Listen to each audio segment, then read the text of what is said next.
Section 26 of the Arabian Nights Entertainments, Volume 3. The Adventure of the Caliph Harun al-Rashid, Part 3. The Story of Sayyid Nalmaun. I shall not trouble your Majesty with my birth, which is not illustrious enough to merit your attention.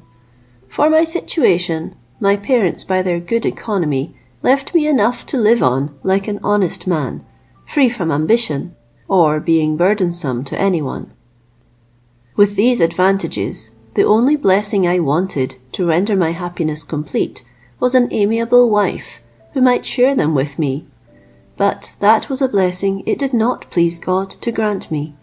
On the contrary, it was my misfortune to have one who, the very next day after our wedding, began to exercise my patience in a manner not to be conceived by anyone who has not had the same trial.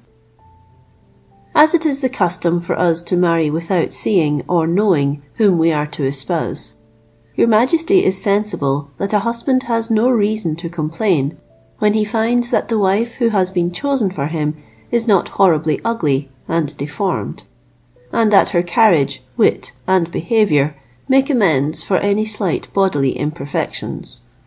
The first time I saw my wife with her face uncovered, after she was brought home with the usual ceremonies to my house, I rejoiced to find that I had not been imposed upon in the description of her person, which pleased me, and she was perfectly agreeable to my inclination. The next day after our wedding, when our dinner was served up, which consisted of several dishes, I went into the room where the cloth was laid, and not finding my wife there, ordered her to be called. After making me wait a long time, she came. I dissembled my impatience. We sat down, and I began with the rice, which I took up as usual. On the other hand, my wife, instead of using her hand as everybody does, pulled a little case out of her pocket, and took out of it a kind of bodkin, with which she picked up the rice, and put it into her mouth, grain by grain. Surprised at this manner of eating, I said to her, "Amina," which was her name, "are you used to eat rice so in your family? Or do you do it because you are a little eater? Or would you count the grains, that you may not eat more at one time than another?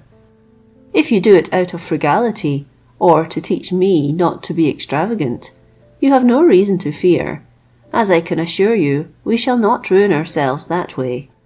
We have, God be thanked, enough to live at our ease, without depriving ourselves of necessaries. Do not restrain yourself, my dear Amina, but eat as you see me eat." The kind manner in which I made these remonstrances might have produced some obliging answer, but she, without saying a word, continued to eat as she had begun. At last, to make me the more uneasy, she ate a grain of rice at intervals only, and instead of eating any of the other meats with me, she only now and then put some crumbs of bread into her mouth, but not so much as a sparrow would have pecked. I was much provoked at her obstinacy, but yet, to indulge and excuse her, I imagined that she had not been used to eat with men, before whom she might perhaps have been taught to restrain herself, but at the same time thought she carried it too far, out of pure simplicity.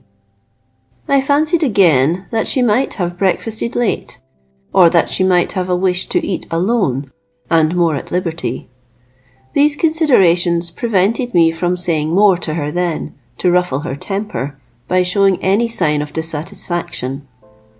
After dinner I left her, but not with an air that showed any displeasure. At supper, and the next day, and every time we ate together, she behaved herself in the same manner. I knew it was impossible for a woman to live on so little food as she took, and that there must be some mystery in her conduct, which I did not understand. This made me resolve to dissemble. I appeared to take no notice of her actions, in hopes that time would bring her to live with me as I desired she should. But my hopes were in vain, and it was not long before I was convinced they were so. One night when Amina thought me fast asleep, she got out of bed softly, dressed herself with great precaution, not to make a noise for fear of waking me. I could not comprehend her design, but curiosity made me feign a sound sleep. As soon as she had dressed herself, she went softly out of the room. When she was gone, I arose, threw my cloak over my shoulders, and had time enough to see from a window that looked into my courtyard that she opened the street door and went out. I immediately ran down to the door which she had left half open, and followed her by moonlight till I saw her enter a burying ground just by our house. I got to the end of the wall, taking care not to be seen, and looking over, saw Amina with a ghoul.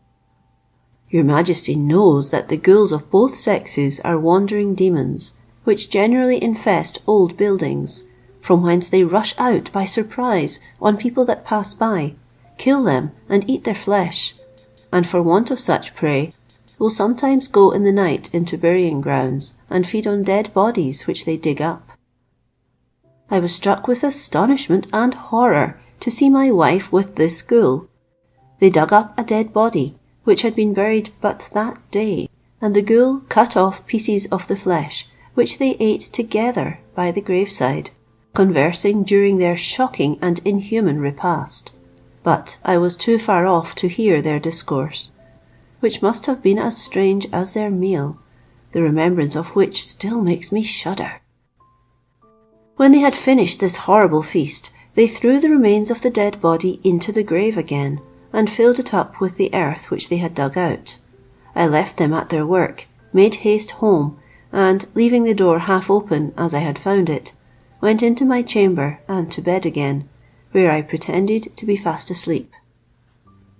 Soon afterwards Amina returned without the least noise, undressed herself, and came to bed, rejoicing, as I imagined, that she had succeeded so well without being discovered. My mind was so full of the idea of such an abominable action as I had witnessed, that I felt great reluctance to lie by a person who could have had any share in the guilt of it, and was a long time before I could fall asleep. However, I got a short nap, but waked at the first call to public prayers at daybreak, got up, dressed myself, and went to the mosque. After prayers I went out of the town, spent the morning in walking in the gardens, and thinking what I should do to oblige my wife to change her mode of living. I rejected all the violent measures that suggested themselves to my thoughts, and resolved to use gentle means to cure her unhappy and depraved inclination. In this state of reverie I insensibly reached home by dinner time. As soon as Amina saw me enter the house, she ordered dinner to be served up, and as I observed she continued to eat her rice in the same manner by single grains, I said to her with all the mildness possible, "You know, Amina, what reason I had to be surprised when the day after our marriage I saw you eat rice in so small a quantity, and in a manner which would have offended any other husband but myself. You know also I contented myself with telling you that I was uneasy at it, and desired you to eat of the other meats, which I had ordered to be dressed several ways to endeavour to suit your taste, and I am sure my table did not want for variety.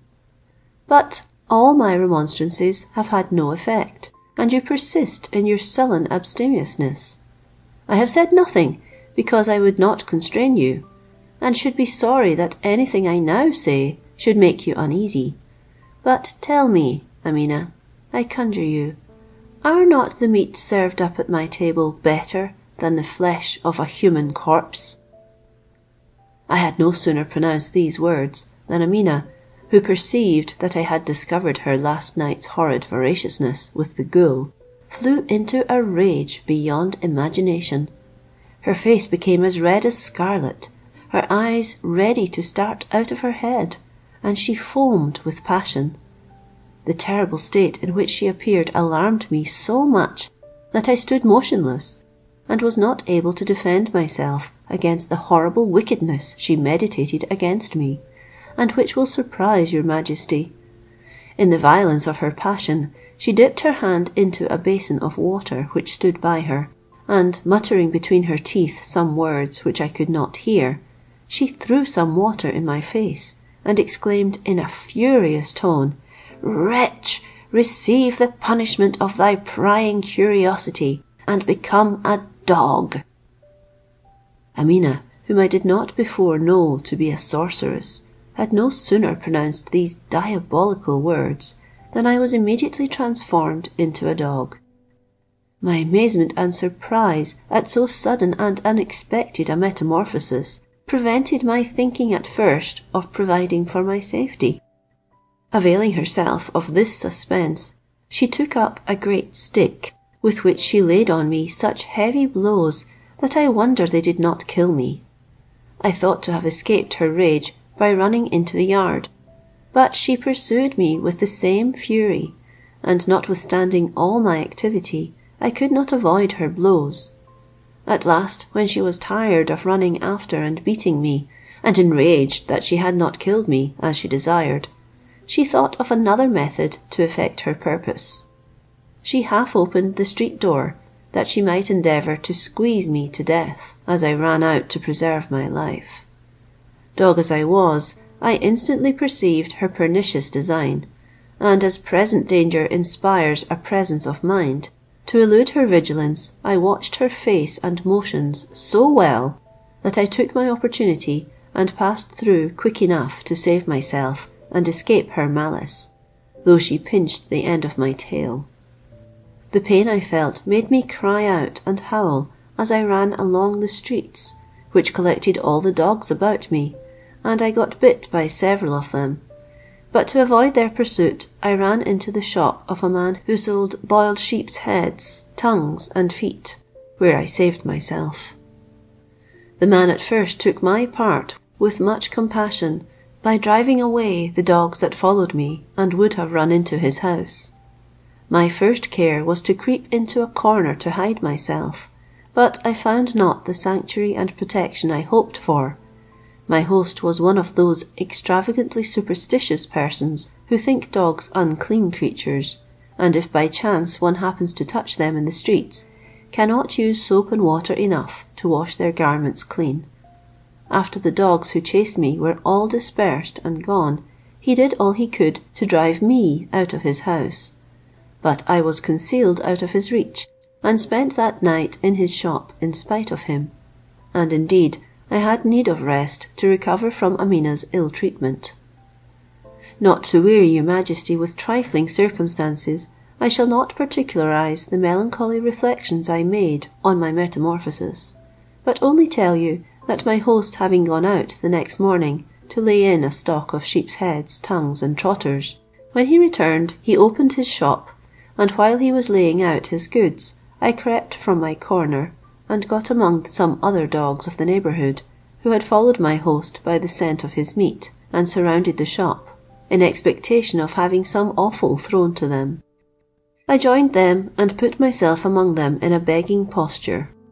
My host observing me, and considering that I had eaten nothing while I lay in the shop, distinguished me from the rest, by throwing me larger pieces of meat, and oftener than the other dogs. After he had given me as much as he thought fit, I looked at him earnestly and wagged my tail, to show him I begged he would repeat his favours. But he was inflexible, and opposed my entrance with a stick in his hand, and with so stern a look that I felt myself obliged to seek a new habitation. I stopped at the shop of a baker in the neighbourhood, who was of a lively gay temper, quite the reverse of the awful butcher. He was then at breakfast, and though I made no sign that I wanted anything, threw me a piece of bread. Instead of catching it up greedily, as dogs usually do, I looked at him, moving my head and wagging my tail to show my gratitude, at which he was pleased and smiled. Though I was not hungry, I ate the piece of bread to please him, and I ate slowly, to show him that it was out of respect to him.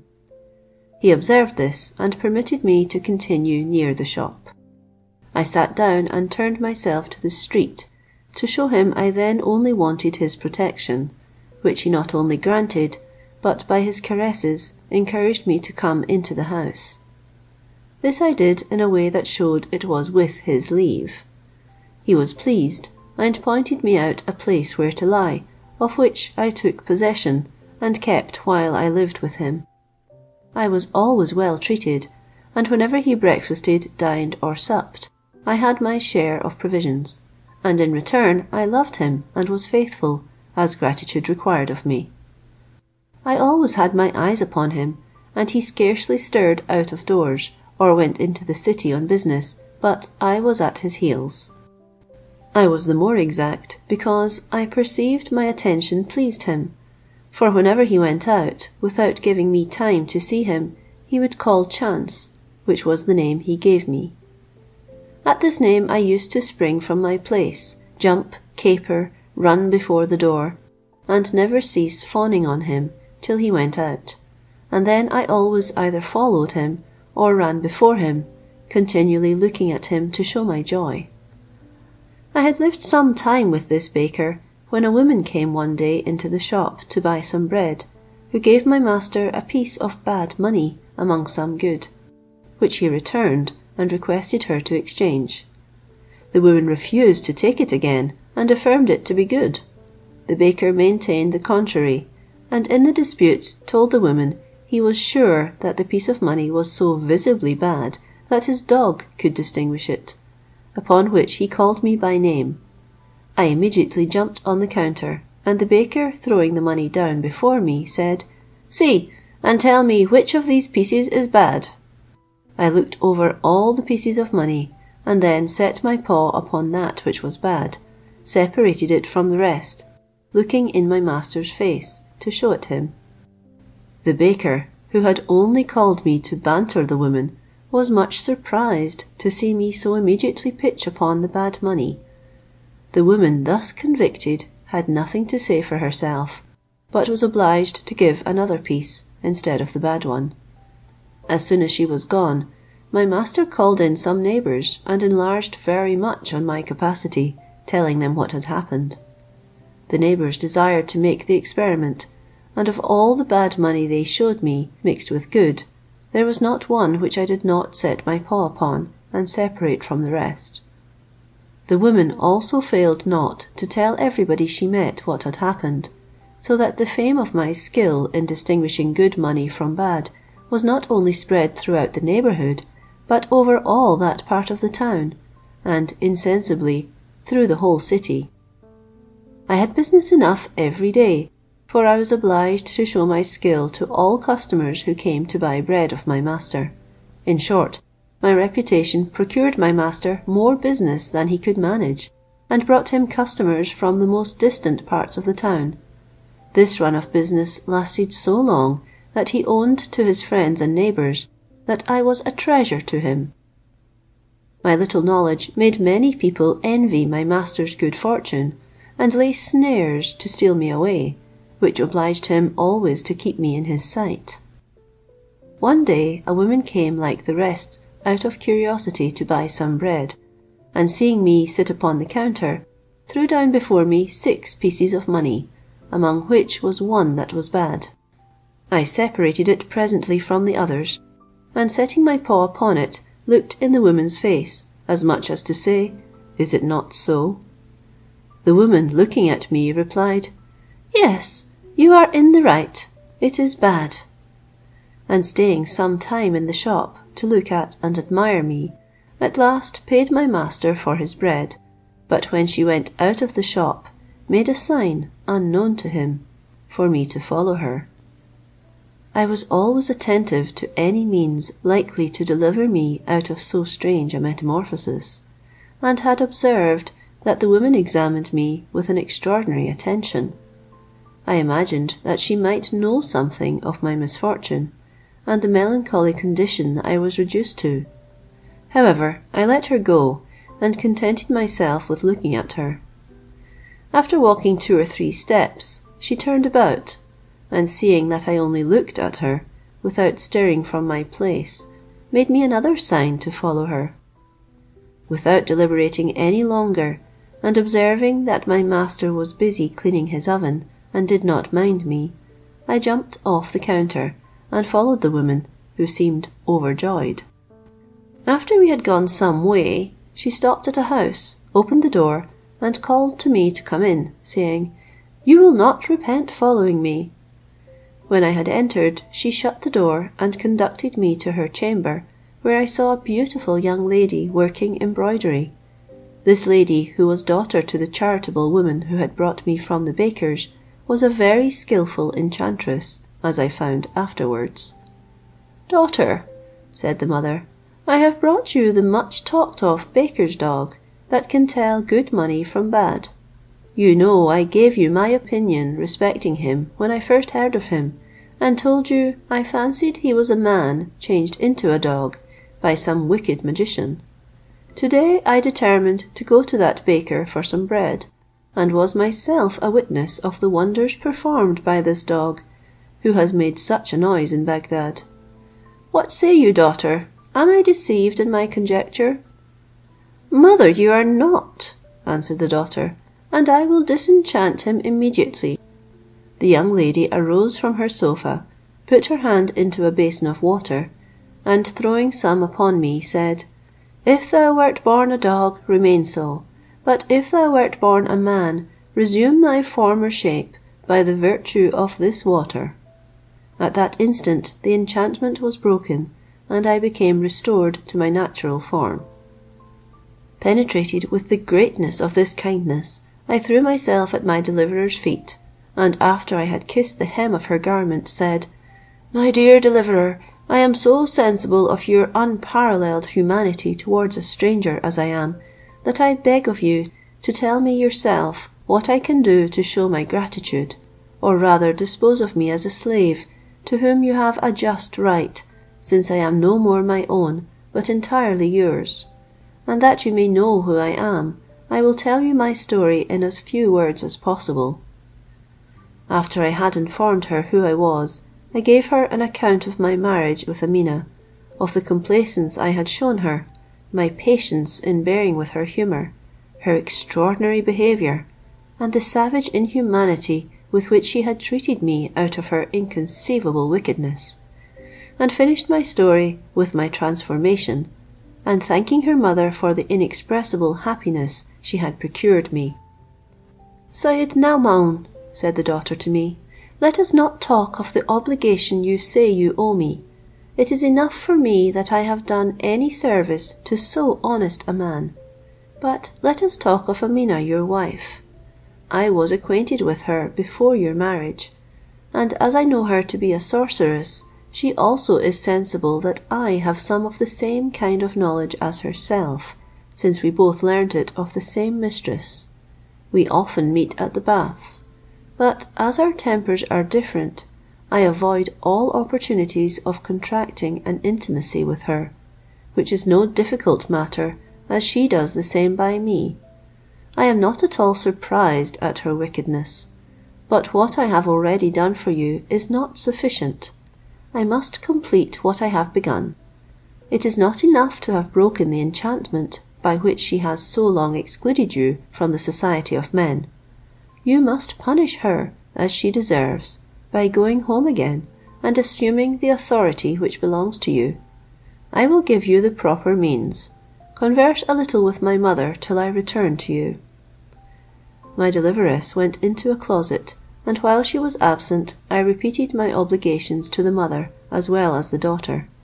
She said to me, "You see my daughter has as much skill in the magic art as the wicked Amina, but makes such use of it, that you would be surprised to know the good she has done, and daily does, by exercising her science.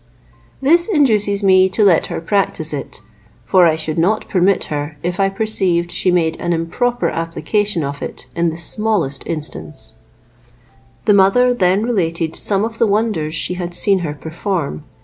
By this time the daughter returned with a little bottle in her hand. "Syed Naumaun," said she, "my books which I have been consulting tell me that Amina is now abroad, but will be at home presently. They also inform me that she pretended before your servants to be very uneasy at your absence, and made them believe that at dinner you recollected some business which obliged you to go out immediately; that as you went you left the door open, and a dog running into the hall where she was at dinner, she had beaten him out with a great stick. Take this little bottle, go home immediately, and wait in your own chamber till Amina comes in, which she will do shortly. As soon as she returns, run down into the court and meet her face to face. In her surprise at seeing you so unexpectedly, she will turn her back to run away. Have the bottle ready, and throw some of the liquor it contains upon her, pronouncing at the same time these words: "Receive the chastisement of thy wickedness." I will tell you no more, you will see the effect. After these instructions, I took leave of my benefactress and her mother, with all the testimonies of the most perfect gratitude, and a sincere protestation never to forget my obligation to them, and then went home. All things happened as the beautiful and humane enchantress had foretold. Amina was not long before she came home. As she entered the court, I met her with the bottle in my hand. Upon seeing me, she shrieked, and as she turned to run towards the door, I threw the liquor upon her, pronouncing the words which the young lady had taught me, when she was instantly transformed into the mare which your majesty saw me upon yesterday. At that instant, owing to the surprise she was in, I easily seized her by the mane, and notwithstanding her resistance, led her into the stable, where I put a halter upon her head, and when I had tied her to the rack, reproaching her with her baseness, I chastised her with a whip till I was tired, and have punished her every day since in the manner which your majesty has witnessed. I hope, Commander of the Faithful, concluded Syed Naomaun, your majesty will not disapprove of my conduct, but will rather think I have shown so wicked and pernicious a woman more indulgence than she deserved. When the caliph found that Syed Naomaun had ended his story, he said to him, "Your adventure is very singular, and the wickedness of your wife inexcusable. Therefore, I do not condemn the chastisement you have hitherto given her, but I would have you consider how great a punishment it is to be reduced to the condition of beasts, and wish you would be content with the chastisement you have already inflicted. I would order you to go and address yourself to the young enchantress, to end the metamorphosis she has inflicted. But that I know the obstinacy and incorrigible cruelty of magicians of both sexes, who abuse their art, which makes me apprehensive that a second effect of your wife's revenge might be more fatal than the first." The caliph, who was naturally mild and compassionate to all criminals, after he had declared his mind to Syed Naomaun, addressed himself to the third person the grand vizier had summoned to attend him. "Khaujeh Hassan," said he, "passing yesterday by your house, it seemed so magnificent that I felt a curiosity to know to whom it belonged, and was told that you, whose trade is so mean that a man can scarcely get his bread by it, have built this house after you had followed this trade some years. I was likewise informed that you make a good use of the riches God has blessed you with, and your neighbours speak well of you. All this pleases me well," added the caliph, "but I am persuaded that the means by which Providence has been pleased to bestow these gifts on you must have been very extraordinary. I am curious to know the particulars from your own mouth, and sent for you on purpose to have that satisfaction. Speak truly, that when I know your story I may rejoice in your good fortune. But that you may not suspect my curiosity, and believe I have any other interest than what I tell you, I declare that, far from having any pretensions, I give you my word you shall enjoy freely all you possess."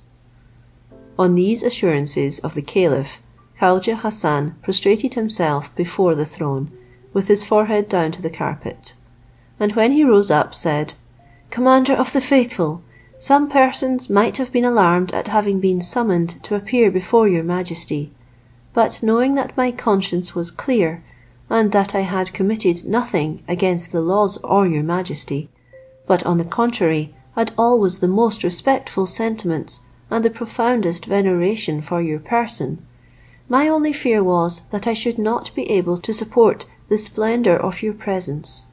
But nevertheless, on the public report of your Majesty's receiving favourably, and hearing the meanest of your subjects, I took courage, and never doubted but I should have confidence enough to give you all the satisfaction you might require of me.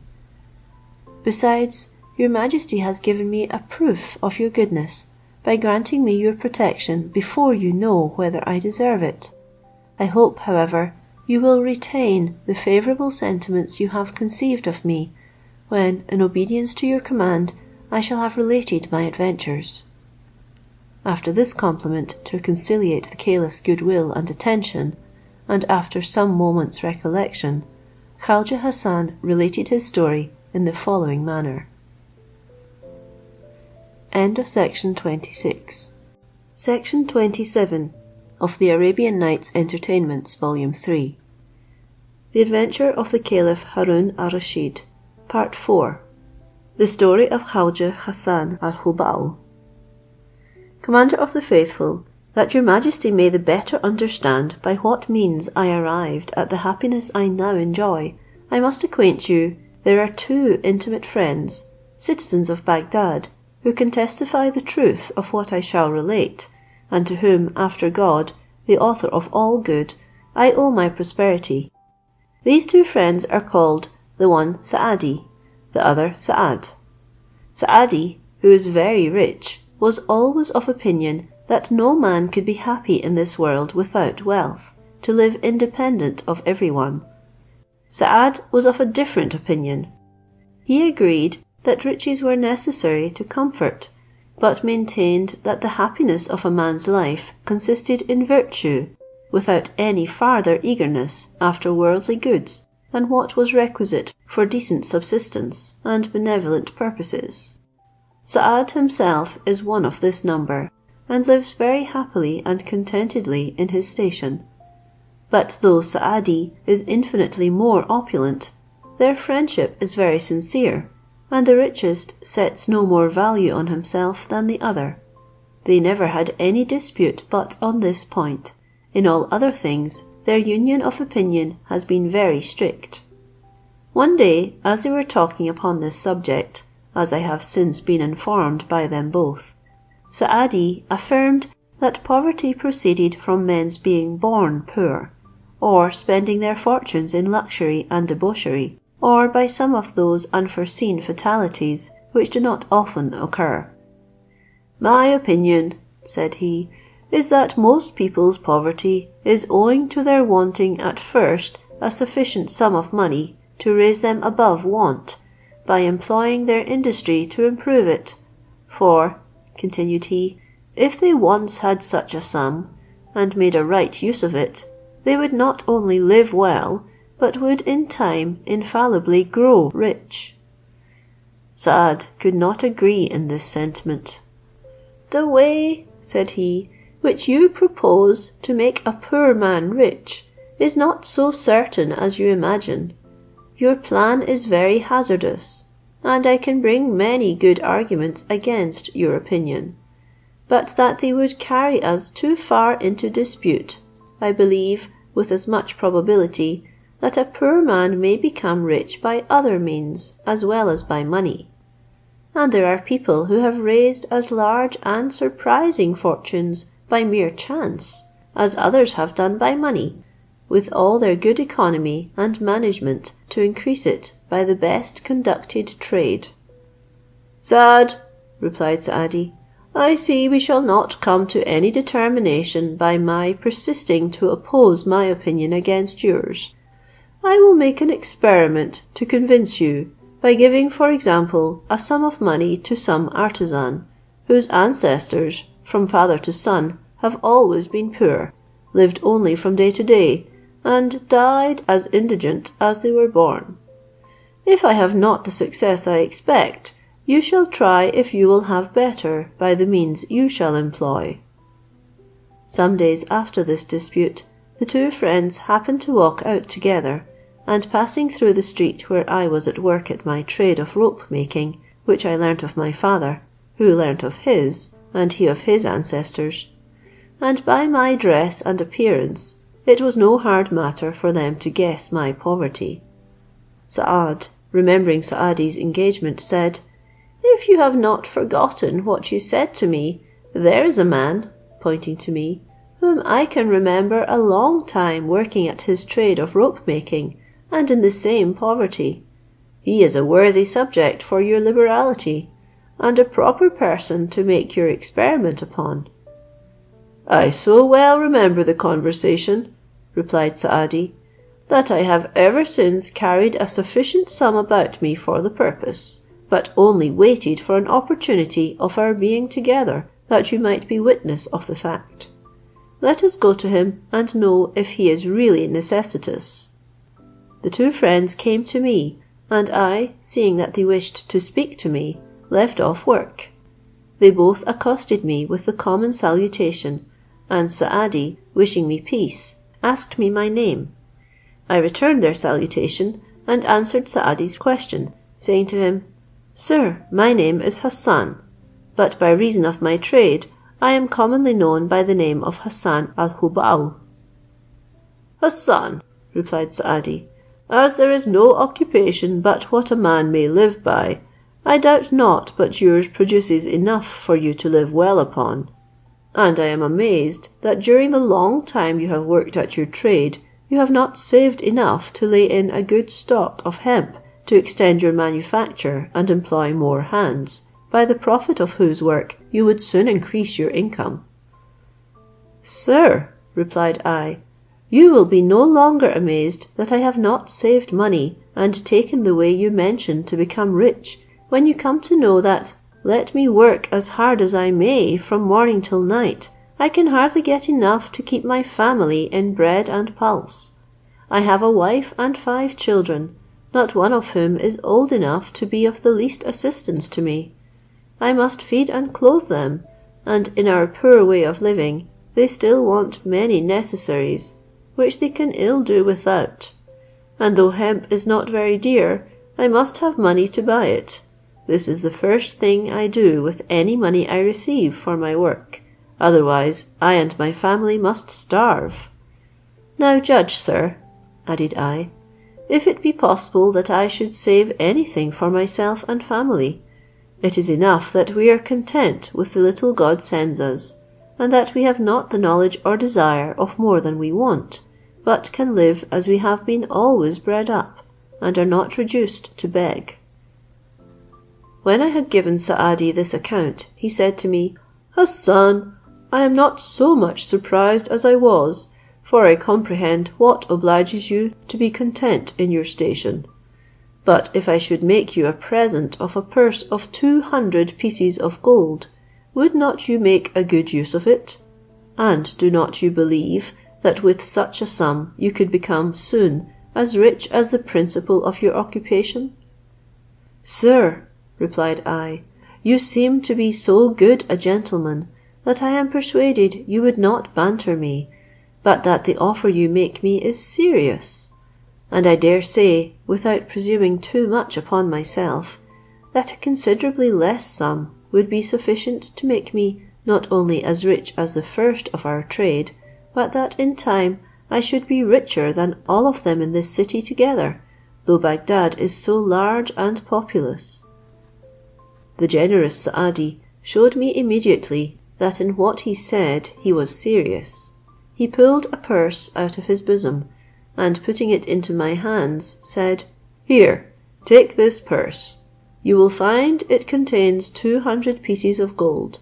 I pray God bless you with them, and give you grace to make the good use of them I desire; and believe me, my friend Saad, whom you see here, and I shall both take great pleasure in finding they may contribute towards making you more happy than you now are." When I had got the purse, the first thing I did was to put it into my bosom; but the transport of my joy was so great, and I was so much penetrated with gratitude, that my speech failed me, and I could give my benefactor no other tokens of my feelings than by laying hold of the hem of his garment and kissing it, but he drew it from me hastily, and he and his friend pursued their walk. As soon as they were gone, I returned to my work, and my first thought was, what I should do with my purse to keep it safe. I had in my poor house neither box nor cupboard to lock it up in, nor any other place where I could be sure it would not be discovered if I concealed it. In this perplexity, as I had been used, like many poor people of my condition, to put the little money I had in the folds of my turban, I left my work and went into the house, under pretence of wrapping my turban up anew. I took such precautions that neither my wife nor children saw what I was doing. But first I laid aside 10 pieces of gold for present necessaries, and wrapped the rest up in the folds of the linen which went about my cap.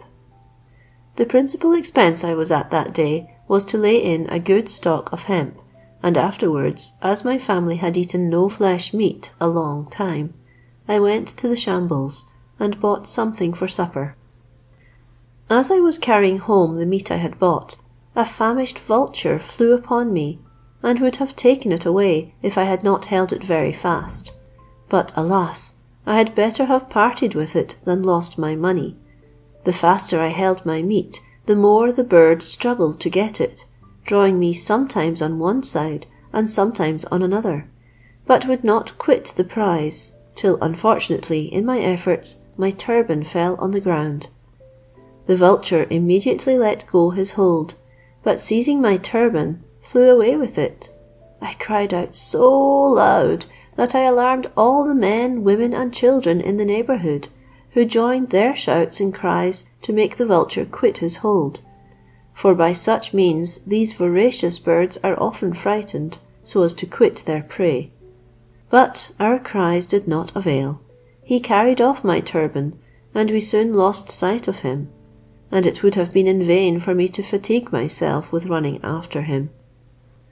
I went home very melancholy at the loss of my money. I was obliged to buy a new turban, which diminished the small remainder of the 10 pieces, for I had laid out several in hemp.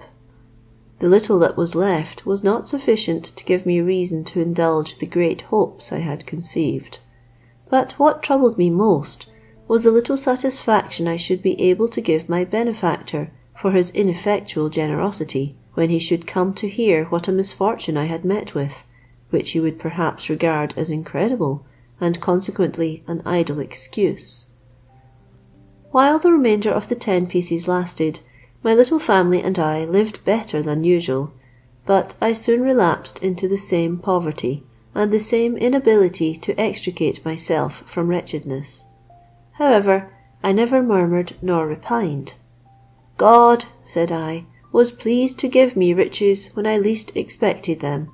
He has thought fit to take them from me again almost at the same time, because it so pleased him, and they were at his disposal. Yet I will praise his name for all the benefits I have received, as it was his good pleasure, and submit myself as I have ever done hitherto to his will. Those were my sentiments, while my wife, from whom I could not keep secret the loss I had sustained, was inconsolable. In my trouble I had told my neighbours that when I lost my turban I lost 190 pieces of gold, but as they knew my poverty, and could not comprehend how I should have got so great a sum by my work, they only laughed at me. About 6 months after this misfortune, which I have related to your majesty, the 2 friends walking through that part of the town where I lived, the neighbourhood brought me to Saad's recollection. We are now, said he to Saadi, not far from the street where Hassan the rope maker lives. Let us call and see what use he has made of the 200 pieces of gold you gave him, and whether they have enabled him to take any steps towards bettering his fortune. With all my heart, replied Saadi. I have been thinking of him some days, and it will be a great pleasure and satisfaction to me to have you with me as a witness of the proof of my argument. You will see undoubtedly a great alteration. I expect we shall hardly know him again. Just as Saadi said this, the two friends turned the corner of the street, and Saad, who perceived me first at a distance, said to his friend, "I believe you reckon without your host. I see Hassan, but can discern no change in his person, for he is as shabbily dressed as when we saw him before. The only difference that I can perceive is that his turban looks something better. Observe him yourself, and see whether I am in the wrong." As they drew nearer to me, Saadi saw me too, and found Saad was in the right, but could not tell to what he should attribute the little alteration he saw in my person, and was so much amazed that he could not speak when he came up to me.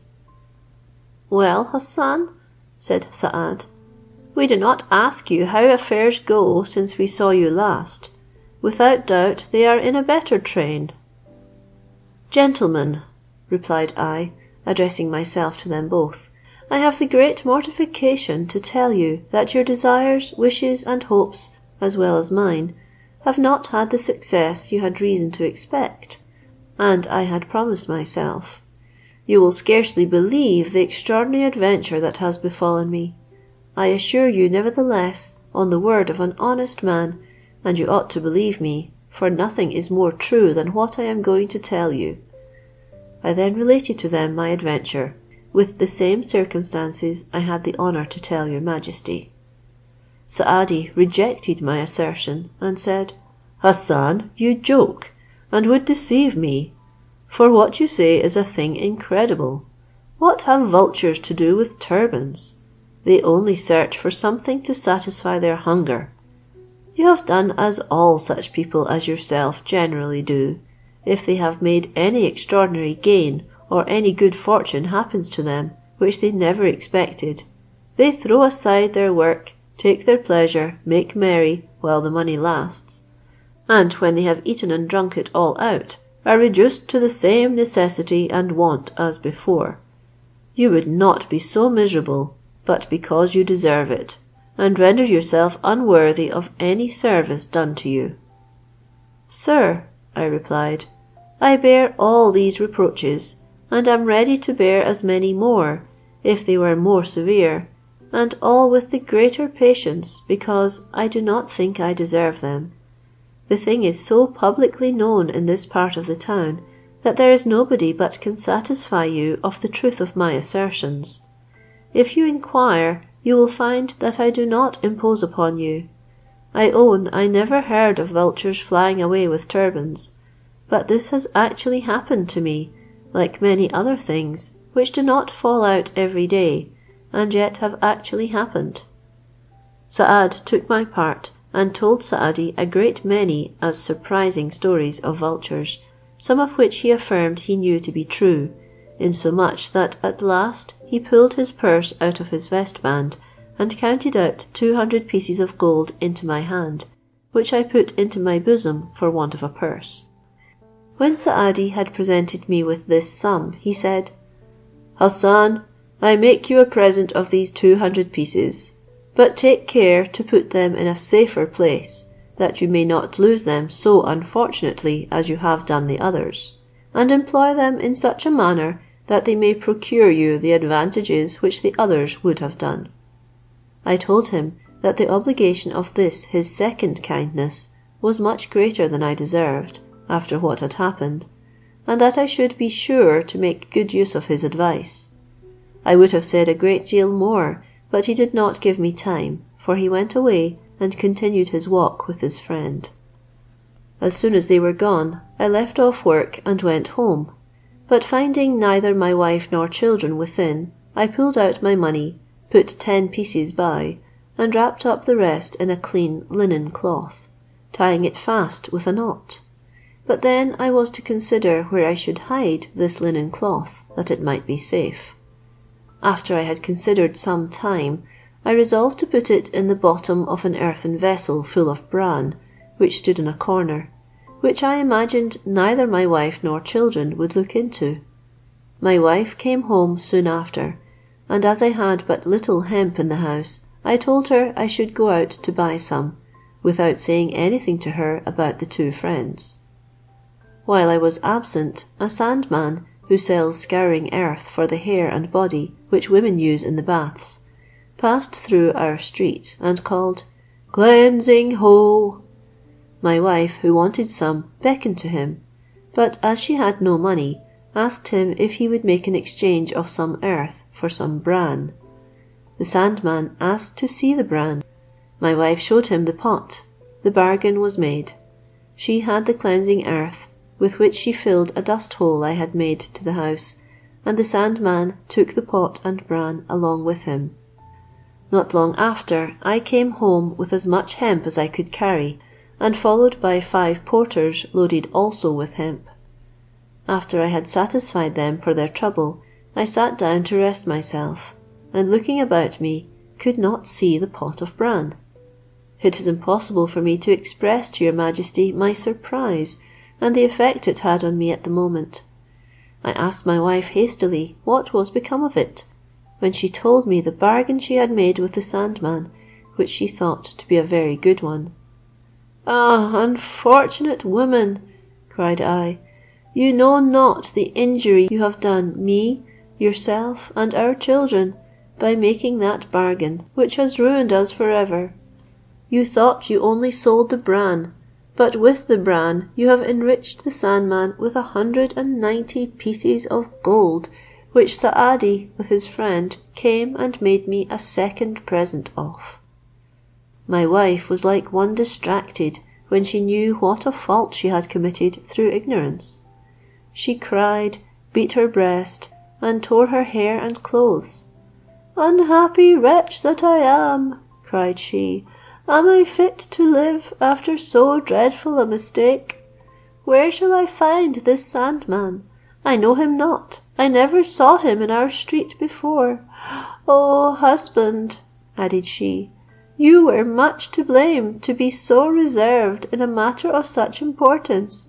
This had never happened if you had communicated the secret to me."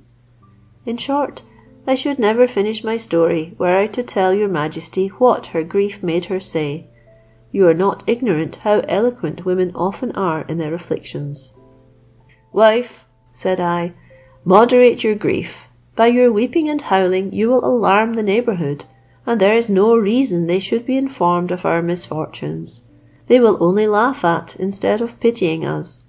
We had best bear our loss patiently, and submit ourselves to the will of God, and bless him, for that out of 200 pieces of gold which he had given us, he has taken back but 190, and left us 10, which by the use I shall make of them will be a great relief to us." My wife at first did not relish my arguments, but as time softens the greatest misfortunes, and makes them more supportable, she at last grew easy, and had almost forgotten them. "It is true," said I to her, "we live but poorly, but what have the rich which we have not? Do not we breathe the same air, enjoy the same light and the same warmth of the sun? Therefore, what conveniences have they more than we, that we should envy their happiness? They die as well as we. In short, while we live in the fear of God, as we should always do, the advantage they have over us is so very inconsiderable, that we ought not to covet it." I will not tire your majesty any longer with my moral reflections. My wife and I comforted ourselves, and pursued my trade with as much alacrity as before these 2 mortifying losses, which followed one another so quickly. The only thing that troubled me sometimes was, how I should look Saadi in the face when he should come and ask me how I had improved his 200 pieces of gold, and advanced my fortune by means of his liberality. I saw no remedy but to resolve to submit to the confusion I should feel, though it was by no fault of mine this time, any more than before, that our misfortune had happened. The 2 friends stayed away longer this time than the former, though Saad had often spoken to Saadi, who always put it off, for, said he, "The longer we stay away, the richer Hassan will be, and I shall have the greater satisfaction." Saad, who had not the same opinion of the effect of his friend's generosity, replied, "You fancy then that your last present will have been turned to a better account than the former. I would advise you not to flatter yourself too much, for fear you may be more sensibly mortified, if it should prove otherwise." "Why," replied Saadi, "vultures do not fly away with turbans every day, and Hassan will have been more cautious this time." "I do not doubt it," replied Saad, "but," added he, "there are other accidents that neither you nor I can think of. Therefore, I say again, moderate your expectations, and do not depend too much on Hassan's success. For to tell you what I think, and what I always thought, whether you like to hear it or not, I have a secret presentiment that you will not have accomplished your purpose, and that I shall succeed better in proving that a poor man may sooner become rich by other means than money." One day, when Saad and Saadi were disputing upon this subject, Saad observed that enough had been said. "I am resolved," continued he, "to inform myself this very day what has passed. It is a pleasing time for walking. Let us not lose it, but go and see which of us has lost the wager." I saw them at a distance, was overcome with confusion, and was just going to leave my work to run and hide myself. However, I refrained, appeared very earnest at work, made as if I had not seen them, and never lifted up my eyes till they were close to me and had saluted me, and then I could not help myself. I hung down my head, told them my last misfortune, with all the circumstances, and that I was as poor as when they first saw me. "After that," I added, "you may say that I ought to have hidden my money in another place than in a pot of bran, which was carried out of my house the same day. But that pot had stood there many years, and had never been removed, whenever my wife parted with the bran.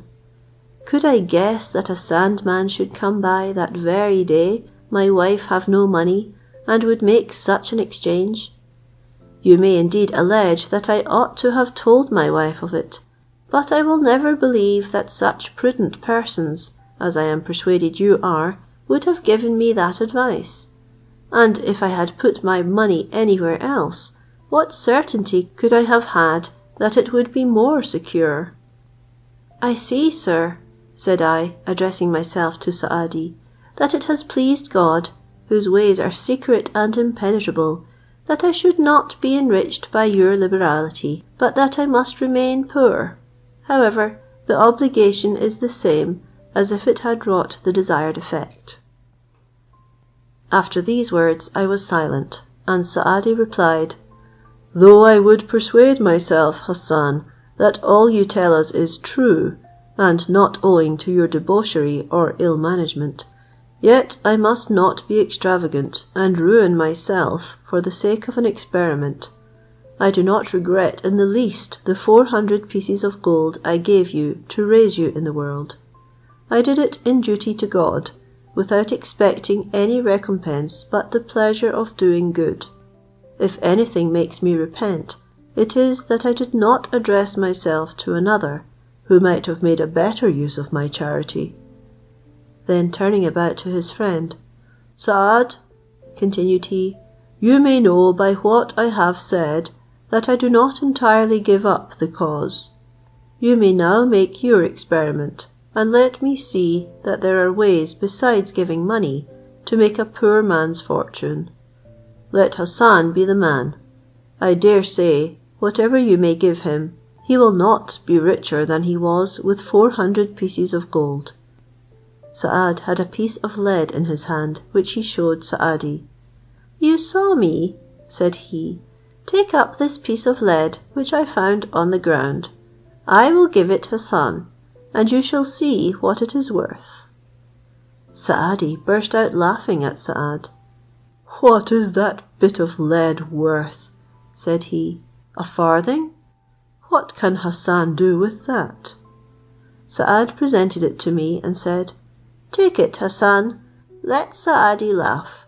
You will tell us some news of the good luck it has brought you one time or another." I thought Saad was in jest, and had a mind to divert himself. However, I took the lead and thanked him. The two friends pursued their walk, and I fell to work again. At night, when I pulled off my clothes to go to bed, the piece of lead, which I had never thought of from the time he gave it to me, tumbled out of my pocket. I took it up and laid it on the place that was nearest me. End of section 27. Section 28 of the Arabian Nights Entertainments, Volume 3. The Adventure of the Caliph Harun al-Rashid, Part 5. The same night it happened that a fisherman, a neighbour, mending his nets, found a piece of lead wanting, and it being too late to buy any, as the shops were shut, and he must either fish that night or his family go without bread the next day, he called to his wife and bade her inquire among the neighbours for a piece. She went from door to door on both sides of the street, but could not get any, and returned to tell her husband her ill success. He asked her if she had been to several of their neighbours, naming them, and among the rest of my house. No, indeed, said the wife, I have not been there, that was too far off, and if I had gone, do you think I should have found any? I know by experience they never have anything when one wants it. No matter, said the fisherman, you are an idle hussy. You must go there, for though you have been there 100 times before without getting anything, you may chance to obtain what we want now. You must go. The fisherman's wife went out grumbling, came and knocked at my door, and waked me out of a sound sleep. I asked her what she wanted. Hassan, said she, as loud as she could bawl, my husband wants a bit of lead to load his nets with, and if you have a piece, desires you to give it him. The piece of lead which Saad had given me was so fresh in my memory, and had so lately dropped out of my clothes, that I could not forget it. I told my neighbour I had some, and if she would stay a moment, my wife should give it to her. Accordingly, my wife, who was wakened by the noise as well as myself, got up, and groping about where I directed her, found the lead, opened the door, and gave it to the fisherman's wife, who was so overjoyed that she promised my wife that in return for the kindness she did her and her husband, she would answer for him we should have the first cast of the nets. The fisherman was so much rejoiced to see the lead which he so little expected, that he much approved his wife's promise. He finished mending his nets, and went a-fishing 2 hours before day, according to custom. At the first throw he caught but one fish, about a yard long, and proportionable in thickness, but afterwards had a great many successful casts, though of all the fish he took none equalled the first in size. When the fisherman had done fishing, he went home, where his first care was to think of me. I was extremely surprised, when at my work, to see him come to me with a large fish in his hand. Neighbour, said he, my wife promised you last night, in return for your kindness, whatever fish I could catch at my first throw, and I approved her promise. It pleased God to send me no more than this one for you, which, such as it is, I desire you to accept. I wish it had been better. Had he sent me my net full, they should all have been yours. Neighbour, said I, the bit of lead which I sent you was such a trifle, that it ought not to be valued at so high a rate. Neighbours should assist each other in their little wants. I have done no more for you than I should have expected from you, had I been in your situation. Therefore I would refuse your present, if I were not persuaded you gave it me freely, and that I should offend you. And since you will have it so, I take it, and return you my hearty thanks.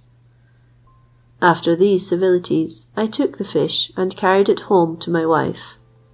Here, said I, take this fish, which the fisherman our neighbour has made me a present of, in return for the bit of lead he sent to us for last night. I believe it is all we can expect from the present Saad made me yesterday, promising me that it would bring me good luck. and then I told her what had passed between the two friends.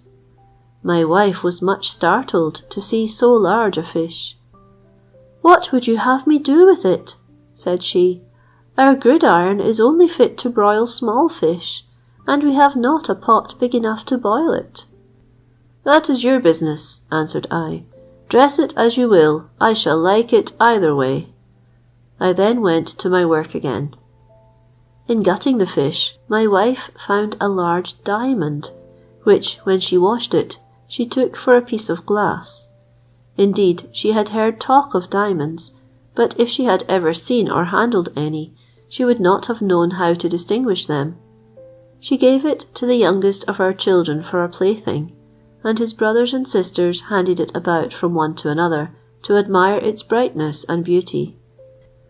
At night, when the lamp was lighted, and the children were still playing with the diamond, they perceived that it gave a light, when my wife, who was getting them their supper, stood between them and the lamp, upon which they snatched it from one another to try it, and the younger children fell a-crying that the elder would not let them have it long enough. But as a little matter amuses children, and makes them squabble and fall out, my wife and I took no notice of their noise, which presently ceased, when the bigger ones supped with us, and my wife had given the younger each their share. After supper the children got together again, and began to make the same noise. I then called to the eldest to know what was the matter, who told me it was about a piece of glass, which gave a light when his back was to the lamp. I bade him bring it to me, made the experiment myself, and it appeared so extraordinary that I asked my wife what it was.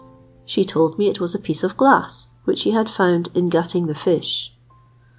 I thought no more than herself but that it was a bit of glass, but I was resolved to make a farther experiment of it, and therefore bade my wife put the lamp in the chimney, which she did, and still found that the supposed piece of glass gave so great a light that we might see to go to bed without the lamp. So I put it out, and placed the bit of glass upon the chimney to light us. "Look," said I, "this is another advantage that Saad's piece of lead procures us. It will spare us the expense of oil." When the children saw the lamp was put out, and the bit of glass supplied the place, they cried out so loud, and made so great a noise from astonishment, that it was enough to alarm the neighbourhood, and before my wife and I could quiet them, we were forced to make a greater noise, nor could we silence them till we had put them to bed, where, after talking a long while in their way about the wonderful light of a bit of glass, they fell asleep. After they were asleep, my wife and I went to bed by them, and next morning, without thinking any more of the glass, I went to my work as usual, which ought not to seem strange for such a man as I, who had never seen any diamonds, or if I had, never attended to their value. But before I proceed, I must tell your Majesty that there was but a very slight partition wall between my house and my next neighbour's, who was a very rich Jew and a jeweller, and the chamber that he and his wife lay in joined to ours. They were both in bed, and the noise my children made awakened them.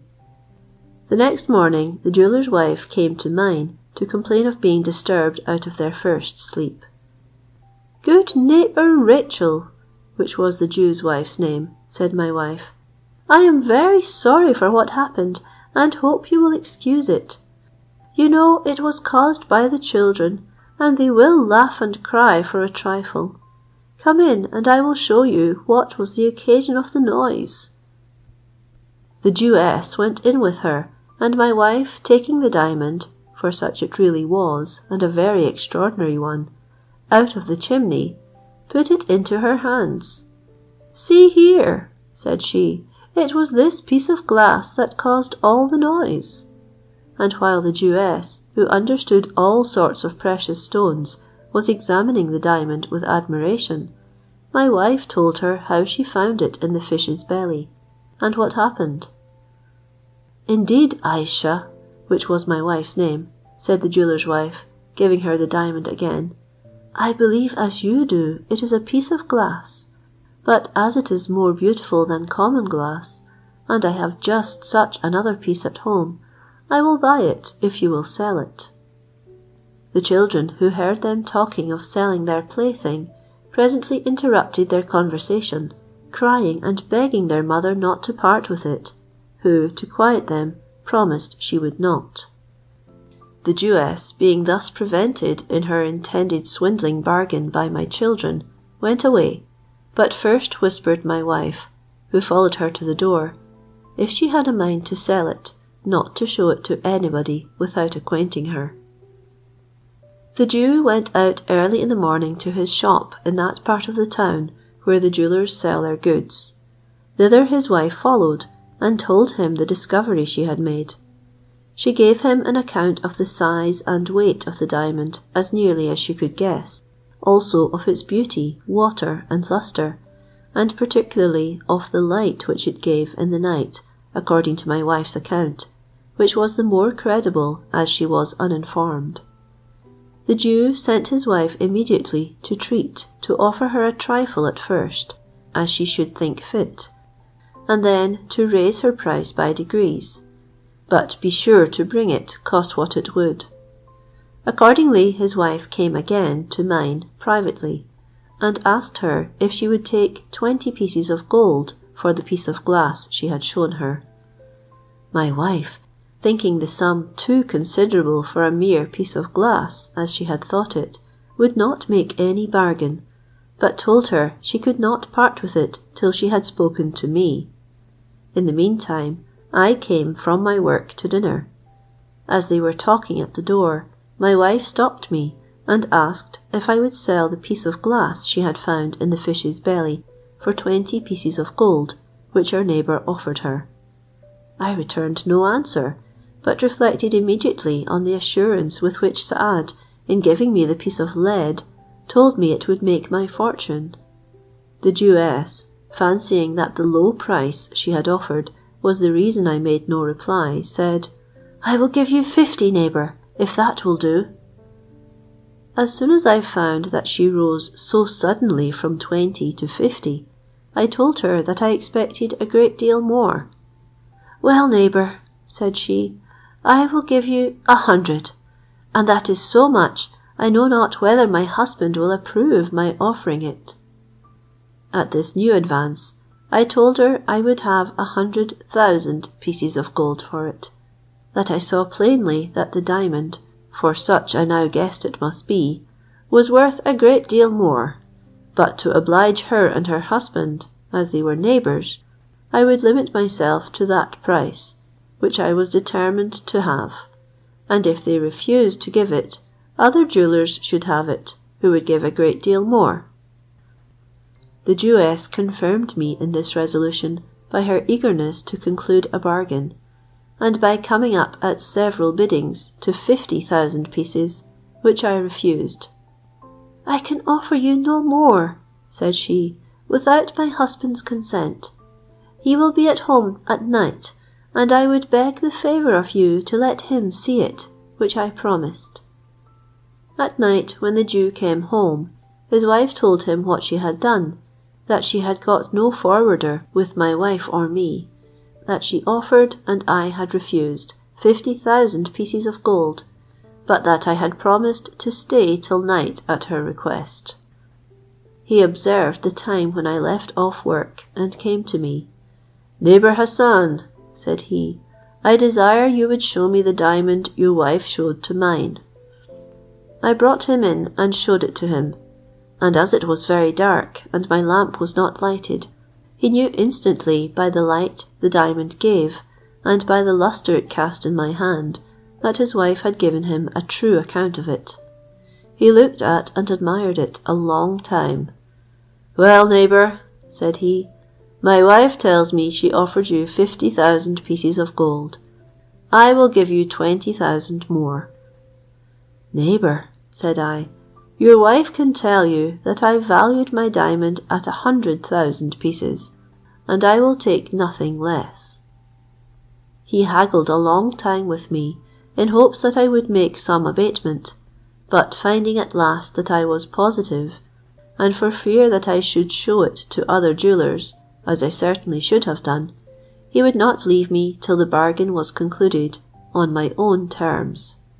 He told me that he had not so much money at home, but would pay it all to me on the morrow, that very instant fetch 2 bags of 1,000 pieces each, as an earnest, and the next day, though I do not know how he raised the money, whether he borrowed it of his friends, or let some other jewellers into partnership with him, he brought me the sum we had agreed for at the time appointed, and I delivered to him the diamond.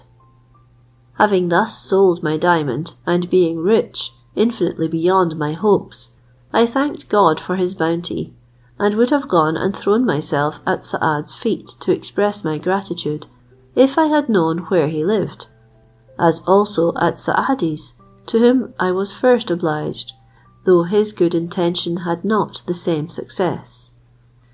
Afterwards I thought of the use I ought to make of so considerable a sum. My wife, with the vanity natural to her sex, proposed immediately to buy rich clothes for herself and children, to purchase a house and furnish it handsomely. I told her we ought not to begin with such expenses, for, said I, money should only be spent so that it may produce a fund from which we may draw without its failing. This I intend, and shall begin tomorrow.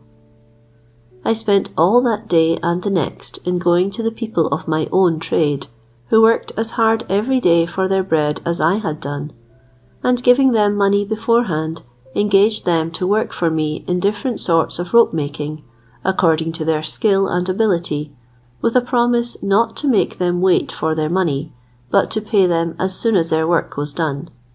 By this means I engrossed almost all the business of Baghdad, and everybody was pleased with my exactness and punctual payment. As so great a number of workmen produced, as your majesty may judge, a large quantity of work, I hired warehouses in several parts of the town to hold my goods, and appointed over each a clerk, to sell both wholesale and retail, and by this economy received considerable profit and income. Afterwards, to unite my concerns in one spot, I bought a large house, which stood on a great deal of ground, but was ruinous, pulled it down, and built that your majesty saw yesterday, which, though it makes so great an appearance, consists for the most part of warehouses for my business, with apartments absolutely necessary for myself and family. Some time after I had left my old mean habitation, and removed to this, Saad and Saadi, who had scarcely thought of me from the last time they had been with me, as they were one day walking together, and passing by our street, resolved to call upon me. But great was their surprise when they did not see me at work. They asked what was become of me, and if I was alive or dead.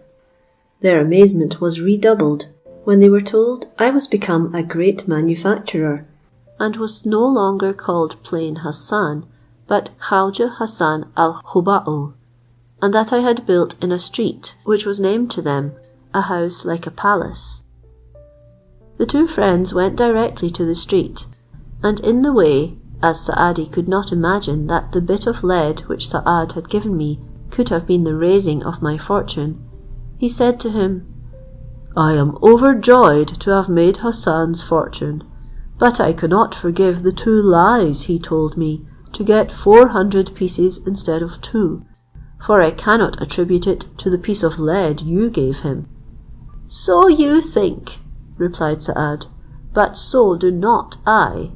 I do not see why you should do Khawaja Hassan so much injustice as to take him for a liar.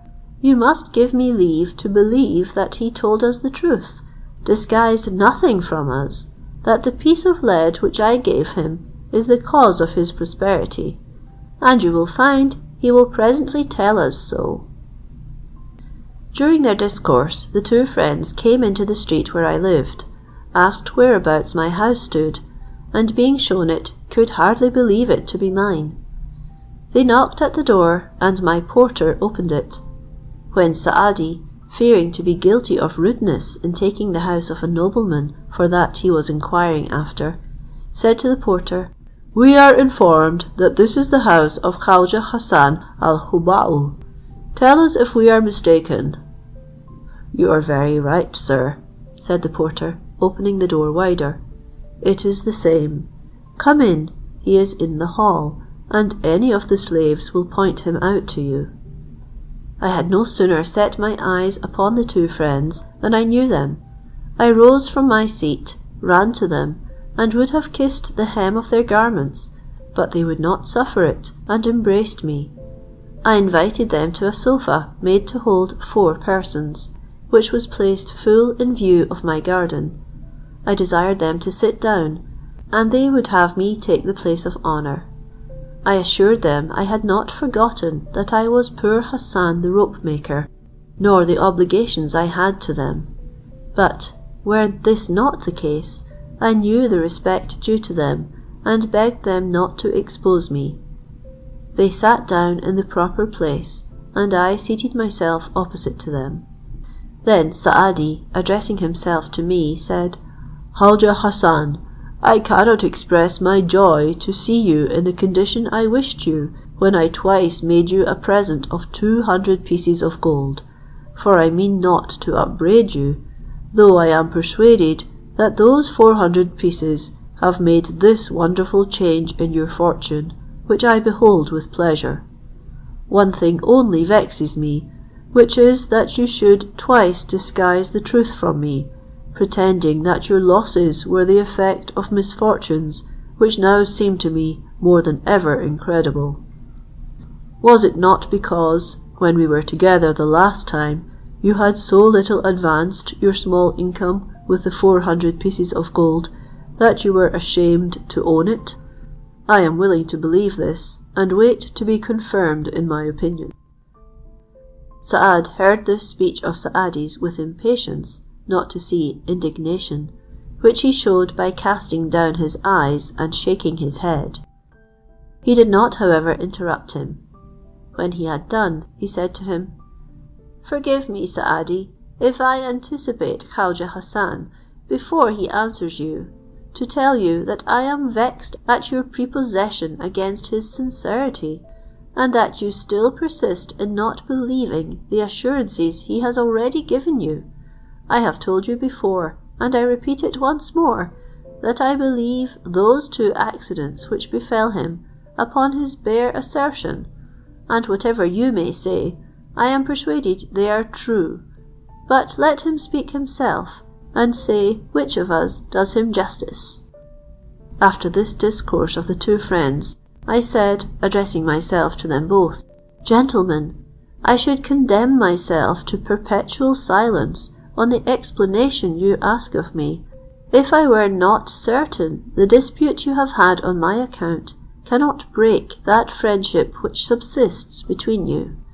Therefore I will declare to you the truth, since you require it, and with the same sincerity as before."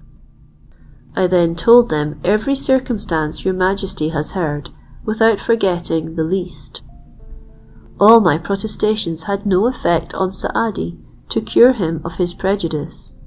"Khaujeh Hassan," replied he, "the adventure of the fish and diamond found in his belly appears to me as incredible as the vultures flying away with your turban, and the exchange of the scouring earth.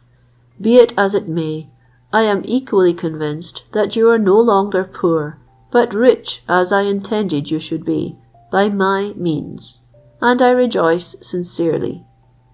As it grew late, they rose up to depart, when I stopped them and said, "Gentlemen, there is one favour I have to ask.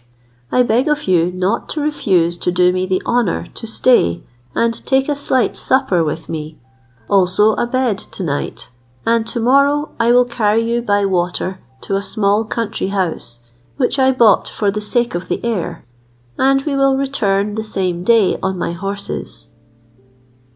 "If Saad has no business that calls him elsewhere," said Saadi, "I consent."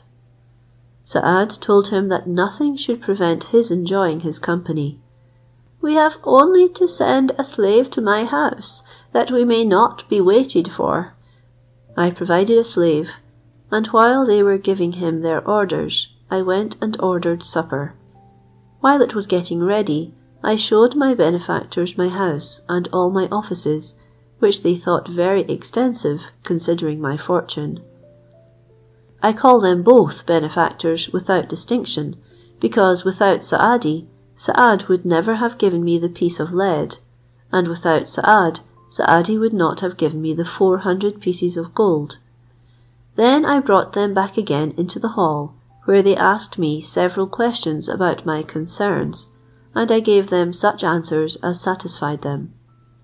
During this conversation, my servants came to tell me that supper was served up. I led them into another hall, where they admired the manner in which it was lighted, the furniture, and the entertainment I had provided. I regaled them also with a concert of vocal and instrumental music during the repast, and afterwards with a company of dancers and other entertainments, endeavouring as much as possible to show them my gratitude. The next morning, as we had agreed to set out early to enjoy the fresh air, we repaired to the riverside by sunrise, and went on board a pleasure boat, well carpeted, that waited for us, and in less than an hour and a half, with 6 good rowers and the stream, we arrived at my country house. When we went ashore, the 2 friends stopped to observe the beauty of the architecture of my house, and to admire its advantageous situation for prospects, which were neither too much limited nor too extensive, but such as made it very agreeable.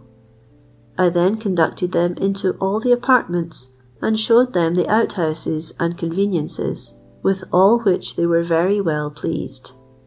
Afterwards we walked in the gardens, where what they were most struck with was a grove of orange and lemon trees, loaded with fruit and flowers, which were planted at equal distances and watered by channels cut from a neighbouring stream. The close shade, the fragrant smell which perfumed the air, the soft murmurings of the water, the harmonious notes of an infinite number of birds, and many other agreeable circumstances, struck them in such a manner that they frequently stopped to express how much they were obliged to me for bringing them to so delightful a place, and to congratulate me on my great acquisitions, with other compliments. I led them to the end of the grove, which was very long and broad, where I showed them a wood of large trees, which terminated my garden, and afterwards a summer house, open to all sides, shaded by a clump of palm trees, but not so as to injure the prospect. I then invited them to walk in, and repose themselves on a sofa covered with carpets and cushions.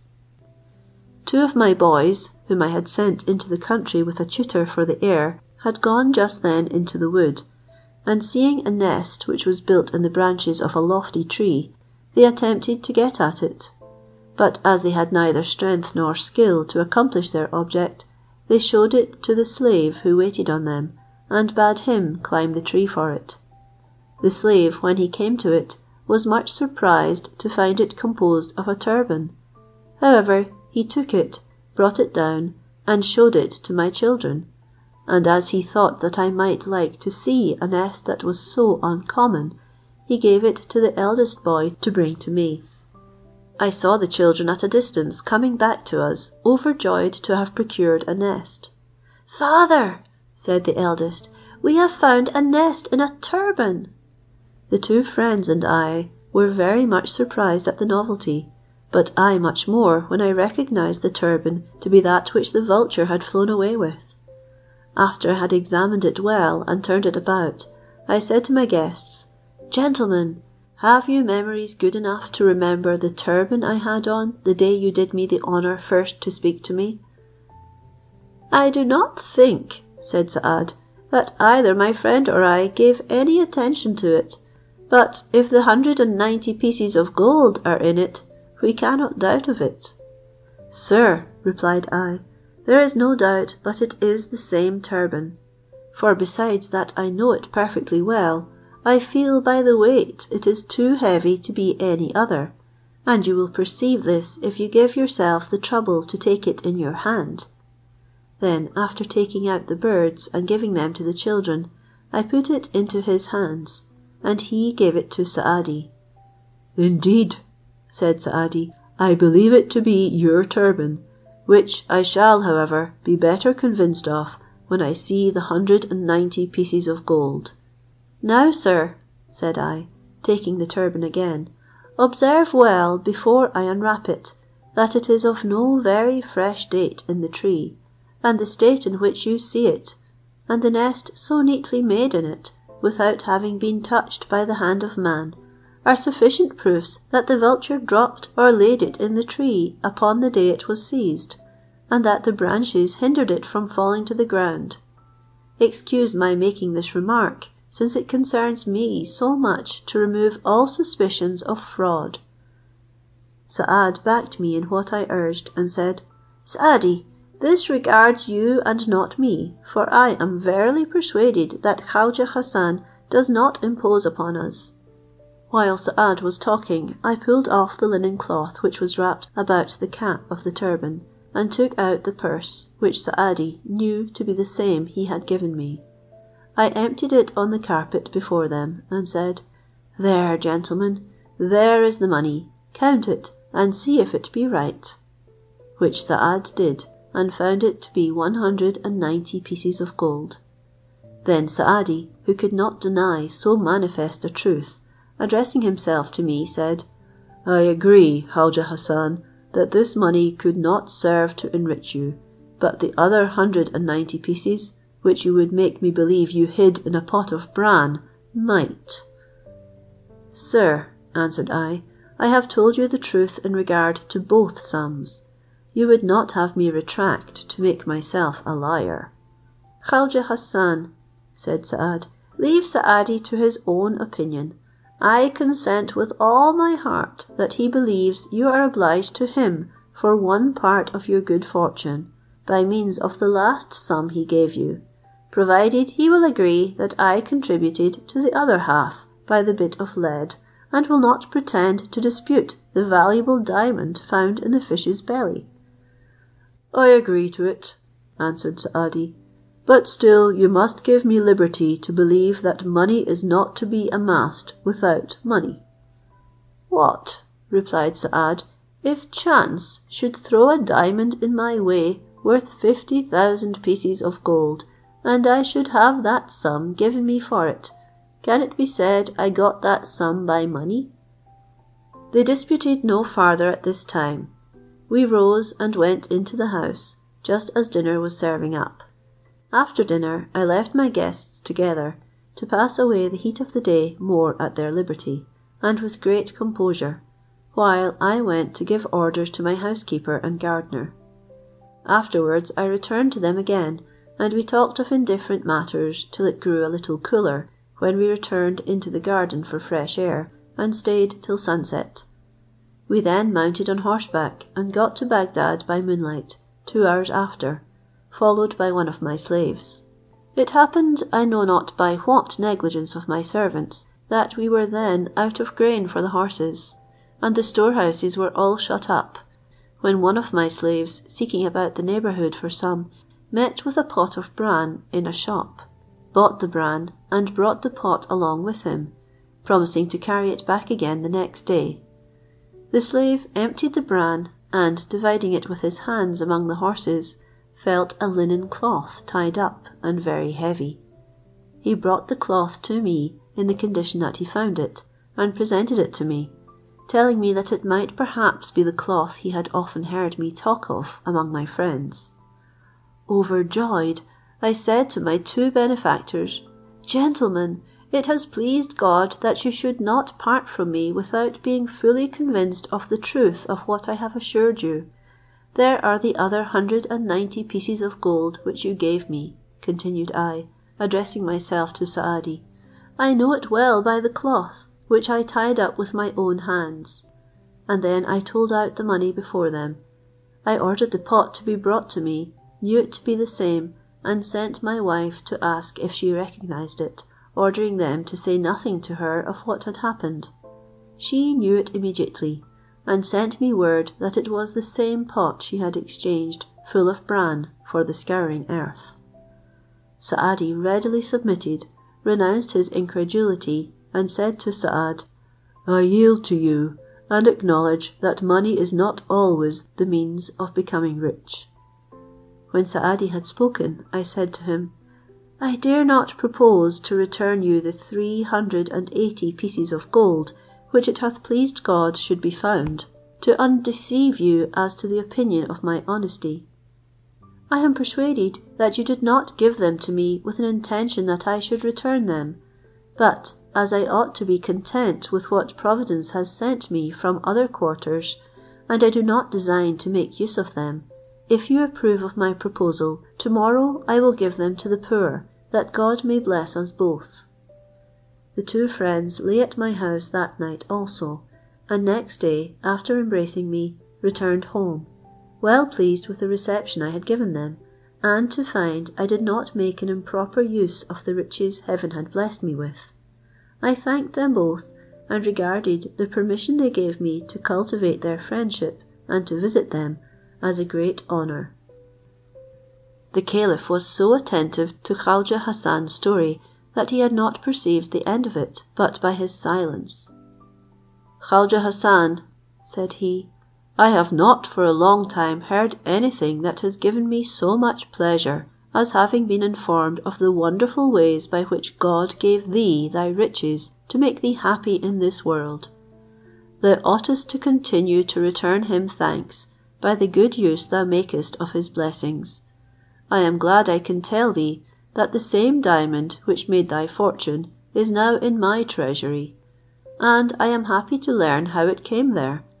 But because there may remain in Saadi some doubts on the singularity of this diamond, which I esteem the most precious and valuable jewel I possess, I would have you carry it with Saad to my treasurer, who shall show it them, to remove Saadi's unbelief, and to let him see that money is not the only means of making a poor man rich in a short time, without labour. I would also have you tell the keeper of my treasury this story, that he may have it put into writing, and that it may be kept with the diamond. After these words, the caliph signified to Khaujeh Hassan, Syed Nalmaun, and Baba Abdullah, by bowing of his head, that he was satisfied with them. They all took their leave by prostrating themselves at the throne, and then retired. End of section 28.